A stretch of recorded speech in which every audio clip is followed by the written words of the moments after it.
Hey folks, today's video is going to give you chills.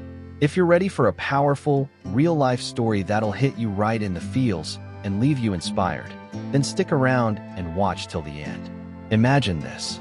You're strapped into a plane, soaring through the sky, when suddenly the engines fail. You plummet toward the endless ocean below, nothing but water in every direction and certain death waiting. But somehow, you survive. One day turns into 2, then 10, 30, and finally 47 grueling days adrift at sea.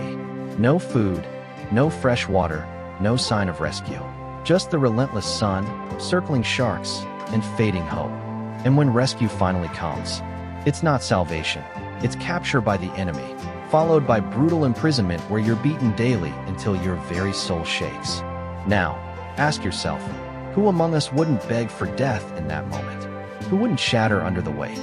Maybe no one. But there was one man who refused to break.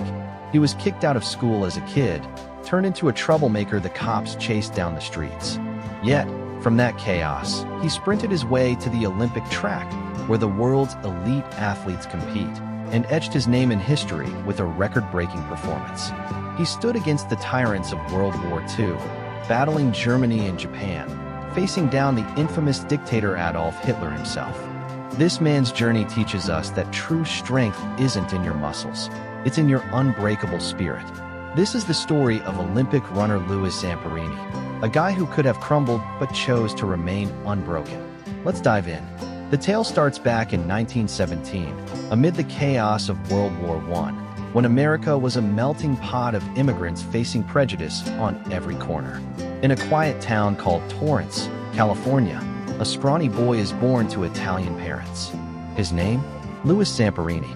Being Italian meant he was an outsider. Kids mocked his name, twisted it into insults, and teachers eyed him with suspicion. He was shy, but deep down, a fire smoldered that the world hadn't glimpsed yet. Every day was a new fight for young Louis. Bullies would swipe snacks from his lunchbox, sneer at his hand-me-down clothes, or shove him around the playground. But the toughest battle? The one raging inside him. Why am I everyone's punchline? He'd wonder. Can I ever amount to anything? Those doubts gnawed at him. And when life keeps knocking you down, you either shrink into silence or lash out. Louis chose rebellion. Soon, he became the notorious bad boy of Torrance's backstreets. Sneaking beers from corner stores, swiping packs of gum or candy bars, picking fights with anyone who crossed him, and dodging police cruisers like it was a game. This was his everyday grind. At an age when most kids hauled backpacks to class, Louis wandered the alleys with sneakers on his feet and mischief in his pockets. His parents fretted endlessly. School had expelled him, and the cops labeled him a lost cause. But one person saw potential in that wild energy, his older brother, Pete Zamperini. Pete believed Louis wasn't hopeless, just lost. He knew every wayward kid harbors a hidden passion waiting to ignite. Pete tried talking sense into him, but words fell flat. Then, one explosive day, Pete grabbed him by the shoulders and yelled, "You're running from the world, Louis. But it's time to run toward it. Get on that track and prove to everyone you're a champion, not a chump." Those words lit a spark. For the first time, Louis channeled his anger and raw energy into something positive, the running track. It wasn't smooth sailing at first. Stepping onto the Torrance High School track, the crowd cheered. Look at the delinquent. How's he gonna run? But Louis tuned him out.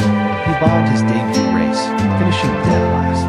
Undeterred, he laced up again, rising at dawn every morning, pounding the pavement until his feet blistered and his body ached. But his spirit burned brighter. As motivational speaker Les Brown once said, "You must remain focused on your journey to greatness." And Louis did just that. By 1934, he shattered the national high school mile record, a feat that stood unchallenged for years. Suddenly, Louis was a sensation. His face splashed across American sports pages. The kid once hunted by cops now hailed as a rising star. That momentum propelled him to the 1936 Berlin Olympics, right under Adolf Hitler's watchful eye. At just 19 years old, he competed in the 5,000-meter race. The world watched as Louis held his own, but it was the final lap that stole the show. In those last 400 meters, he unleashed a blistering sprint, overtaking runners left and right, clocking the fastest closing lap silent, then erupted. This was the same street kid who boosted bikes and dodged authorities. Now an American hero, the pride of Torrance, and a testament to Pete's unwavering faith. As legendary coach Vince Lombardi put it, it's not whether you get knocked down, it's whether you get up. Louis embodied that, but fate had more twists in store. His life was veering off the track into uncharted turbulence. World War II erupted, pulling him into a race where losing meant death, not just disappointment. The story shifts to 1941, after the devastating attack on Pearl Harbor thrust America into the fray. Louis answered the call, enlisting in the U.S. Air Force. No longer sprinting on solid ground, he took to the skies as a bombardier in AB-24 Liberator, raining hell on Japanese strongholds. War isn't a fair race. There's no clear path, no cheering crowds, just survival. On May 27, 1943, over the vast Pacific, disaster struck. Their plane's engines sputtered and died, sending the crew spiraling into the ocean. Amid crashing waves, splintered wreckage, and screams, only 3 survived. Louis, his pilot Phil, and crewmate Mac. Clinging to a tiny inflatable raft, their epic ordeal began. 47 days lost at sea, with nothing but each other and sheer willpower. Hunger hit hard on day 1. They rationed what scraps they had. By day 2, the sun scorched their skin raw. Day 3 brought sharks, lurking just beneath the surface, bumping the raft. Day 4, bullets from a strafing Japanese fighter plane tore holes in their fragile haven, but they patched and prayed. As Tony Robbins reminds us, the only limit to your impact is your imagination and commitment. Louis committed fully, whispering to himself each dawn, I'm an Olympic runner. I won't quit. Weeks blurred. 2 days, 4:30. Max succumbed to starvation and despair, leaving just Louis and Phil. Body swollen, skin peeling, eyes hollow, but Louis's fire flickered on.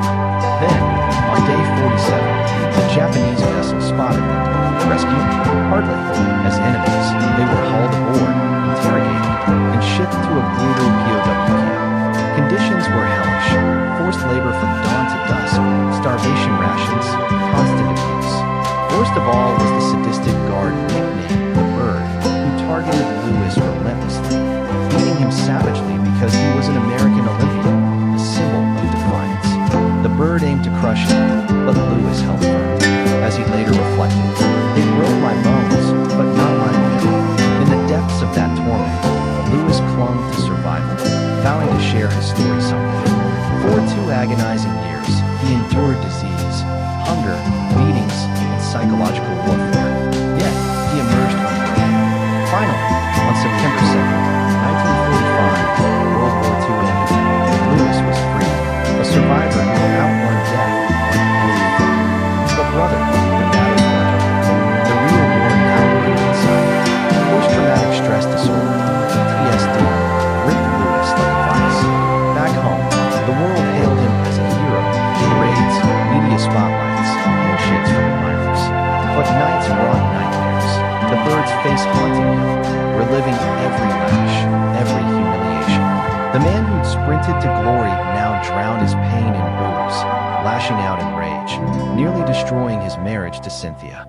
It could have ended there, a broken shell of a legend. But in 1949, Cynthia dragged him to a revival meeting led by evangelist Billy Graham. At first, Louis resisted, but Graham's words pierced through. Forgiveness is not for the one who hurt you, it's for the one who's been hurt. In essence, holding on to grudges poisons your own soul. Letting go sets you free. That night, Louis sat alone, closed his eyes, and forgave the Bird. The weight lifted. He transformed his trauma into triumph, becoming a motivational speaker, visiting schools, churches, and prisons to share his saga. As Zig Ziglar once said, your attitude, not your aptitude, will determine your altitude. Louis soared, proving that shattering is part of life, but surrendering isn't. His story transcended survival. It became a blueprint for resilience. Hollywood took notice too. In 2014, Angelina Jolie directed the blockbuster film Unbroken, captivating millions and reminding us that humanity isn't just flesh and bone. It's courage, grit, and unyielding hope. Louis Zamperini passed in 2014 at age 97, but his legacy endures. The kid deemed a failure, the athlete who stunned the world, the POW who defied torment, the veteran who conquered inner demons. He showed us the human spirit's unbreakable power. As motivational icon Jim Rohn put it, "Don't wish it were easier, wish you were better." Louis didn't wish, he became better. So, think about it, that fire Louis had. It's in you too. Storms will rage, setbacks will strike, but if your spirit stays lit, nothing can shatter you. You're not made to break, you're unbreakable.